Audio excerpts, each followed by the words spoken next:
एक बार वह राजा वन में गया, वहाँ बहुत से पशुओं को मारा। बट वृक्ष के नीचे आया, देखा गोपगण भगवान श्री सत्यनारायण की पूजन कर रहे हैं। राजा अहंकार वश ना तो वहाँ गया, ना भगवान को प्रणाम किया। पूजन के गोपगण भगवान श्री सत्यनारायण का प्रसाद राजा के समीप रखकर वापस आए और इच्छानुसार सभी ने भगवान का प्रसाद ग्रहण किया। इधर राजा को प्रसाद का परित्याग करने से बहुत बड़ा दुख प्राप्त हुआ। उसका संपूर्ण राज तथा सभी 100 पुत्र नष्ट हो गए। राजा मन में विचार किया, अवश्य ही भगवान श्री सत्यनारायण ने हमारा सर्वनाश किया है, हमें वही जाना चाहिए, वही मन की इच्छा पूर्ण होगी। वह गोपगणों के समीप गया, उन्हीं के मध्य में बैठकर भगवान श्री सत्यनारायण की कथा सुनी, पूजन किया, कथा श्रवण किया, प्रसाद ग्रहण किया, वरदान मांगा।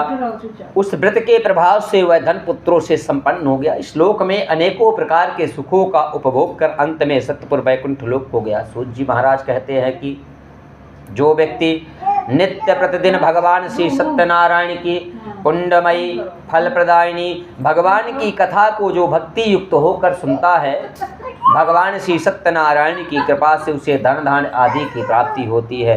दारिद्र्य धनवान होता है, बंधन में पड़ा हुआ व्यक्ति बंधन से मुक्त होता है, डरा हुआ व्यक्ति भय से मुक्त होता है। सत्य बात, इसमें संशय नहीं है।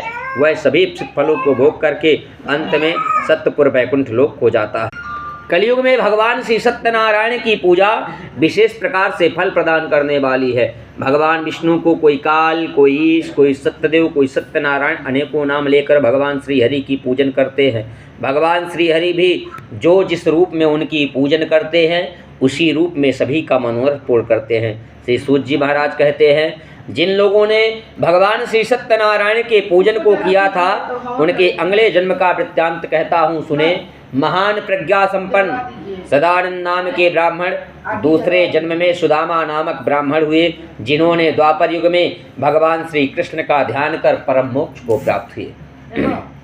लकड़हारा भिल्ल गेहूं का राजा हुआ, जो त्रेता युग में भगवान श्री राम के वनवास कालीन के समय भगवान श्री राम की सेवा करके वैकुंठ धाम को गया। महाराजुल्य का मुख राजा दशरथ हुए, जिन्होंने पुत्र प्राप्ति की कामना से भगवान श्री रंगनाथ की पूजन कर वैकुंठ धाम को गए।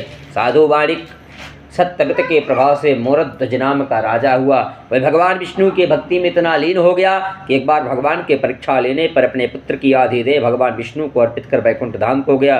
महाराज तंगध्वज जन्म जन्मांतर से स्वयंभू मनु हुए, जिन्होंने भगवत संबंधी संपूर्ण कार्यों का अनुष्ठान कर भगवान का शाश्वत धाम गोलोक प्राप्त किए। जो